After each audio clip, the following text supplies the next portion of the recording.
شوال کے 6 روزے کیسے رکھنا ہے، نیت کیسے کرنا ہے اور اس کا پورا کیا طریقہ ہے میں آپ لوگوں کو بتا دیتا ہوں۔ رمضان کے روزے رکھنے کے بعد شوال کے 6 روزے رکھنے کی بہت زیادہ فضیلت حدیث پاک میں آئی ہے۔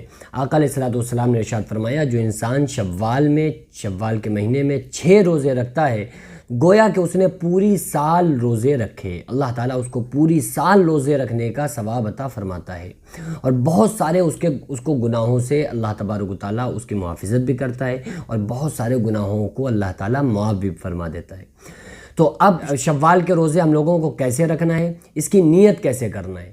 نیت کے تعلق سے پہلے سن لیں کہ نیت جو ہے وہ دل کے ارادے کا نام ہے، اور شوال کے جو روزے ہیں یہ ان کا رکھنا نفل ہے، فرض نہیں ہے، واجب نہیں ہے، آپ کے اوپر ضروری نہیں ہے کہ آپ روزے رکھیں ہی، نہیں رکھیں گے تو گناہگار ہوں گے، ایسا نہیں ہے۔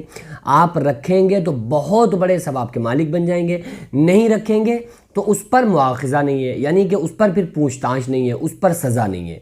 نہیں رکھیں گے تو کوئی پرابلم نہیں، رکھ لیں گے تو پھر بہت بڑے ثواب کے آپ مالک بن سکتے ہیں۔ تو اس کی نیت بس دل میں آپ نے ارادہ کر لیا، اس کی نیت ہو گئی۔ رمضان کے روزے فرض ہیں اور اس کی نیت جو ہے وہ بھی دل کا ارادہ اصل ہے، ٹھیک ہے۔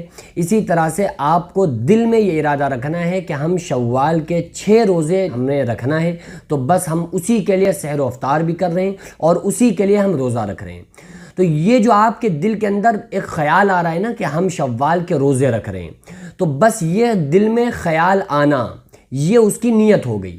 اب آپ جب صبح اٹھ کر فجر سے پہلے سحری کے وقت جب آپ سحری کر رہے ہیں تو یہی روزے کی نیت ہے، یہی روزے کی نیت ہے، ورنہ اور کبھی ایسا نہیں ہوتا ہے کہ انسان 2 بجے 2:30 بجے اٹھ کے کھانا کھا رہا ہو۔ کبھی ہو جائے، وہ ایک اتفاق ہے کہ کبھی ہو گیا، لیکن عام طور سے پورا ایک سسٹم جو ہوتا ہے نا کہ بھائی پوری طرح سے سارے انتظامات کے ساتھ، ایسا نہیں ہوتا ہے سوائے ان دنوں کے جن میں ہمیں روزہ رکھنا ہوتا ہے۔ تو جب ہم سحری کر رہے ہیں نا، تو یہ سحری کرنا روزہ رکھنے کی نیت ہے، یہی روزے کی نیت ہے۔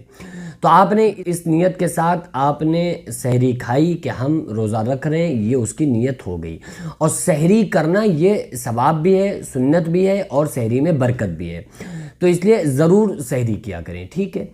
اب ان میں ہمیں 6 روزے کیسے رکھنا ہے؟ دیکھیے، اس کے لیے یہ ضروری نہیں ہے کہ آپ متواتر روزے رکھیں، یہ نہیں کہ آپ کو بیچ میں بھی ایک روزہ چھوٹ نہ جائے، اور اگر آپ کا روزہ چھوٹ جائے گا تو پھر آپ کو شروع سے روزہ رکھنا پڑے گا، ایسا نہیں ہے۔ بلکہ آپ ان 6 روزوں کو اس پورے شوال کے مہینے میں آپ کبھی بھی رکھ سکتے ہیں۔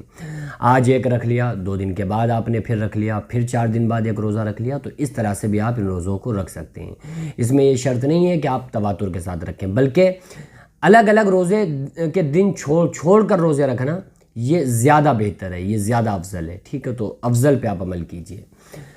اب جن لوگوں کے قضا روزے، کچھ لوگوں کے قضا روزے ہیں جن کے رمضان میں چھوٹ گئے، عورتوں کے کچھ روزے چھوٹ جاتے ہیں پیریڈ کی وجہ سے، تو وہ شوال کے روزے رکھیں گی یا رمضان کے چھوٹے ہوئے روزوں کی قضا رکھیں گی؟ تو پہلے ان کے لیے لازم یہ ہے کہ وہ قضا رکھ لیں، ٹھیک ہے۔ مطلب قضا ان کو قضا رکھنا، جو روزے چھوٹے ہیں اس کی قضا کرنا، یہ ان کے اوپر لازم ہے۔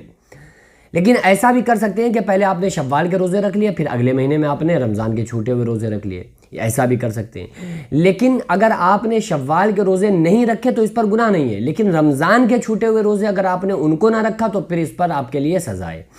تو اس لیے اگر آپ کو یہ ہے نا کہ آپ اس شوال کے بعد اگلے مہینے میں، یا شوال کے روزے رکھنے کے بعد اسی مہینے میں ہم رمضان کے چھوٹے ہوئے روزوں کو بھی رکھ لیں گے، تو ایسا بھی آپ کر سکتے ہیں۔ لیکن بہتر یہ ہے کہ آپ شوال کے روزے رکھنا بعد میں شروع کریں، کیونکہ پورا مہینہ پڑا ہوا ہے۔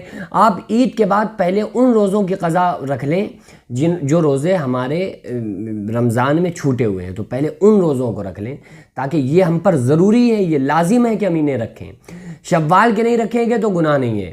بہرحال بہتر یہی ہے کہ آپ قضا بھی رکھ لیں جو رمضان کے چھوٹے ہوئے روزے ہیں، اور اس کے علاوہ آپ شوال کے بھی 6 روزوں کو ضرور رکھیں۔